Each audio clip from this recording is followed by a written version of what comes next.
Иә, сіздер нені ойлап тұрғандарыңызды білем.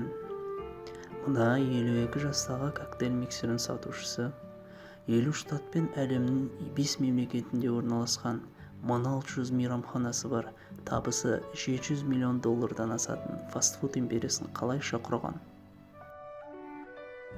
Тек бір ғана сөз: табандылық.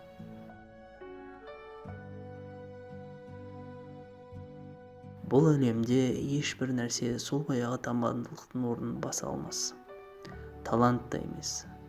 Айналаңызға қарап көріңіз. Табысқа жете алмаған қаншама талантты адамды кезіктірген шығарсыз. Дарындылық та емес.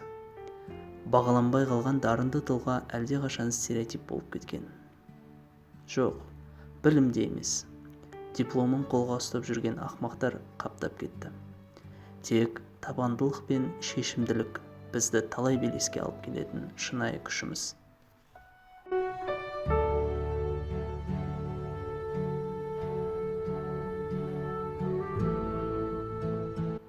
Крок мырза, есімім Ол Дэвис. Сізден 100-ші мейрамханаларыңыздың ашылуы бойынша сұхбат алайын дегенмін. Әрине, кеңсеме келіңіз.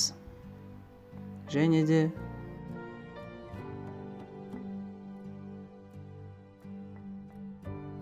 міне осы қағидаларды әр ер кісі кез келген жасында ұстануы тиіс.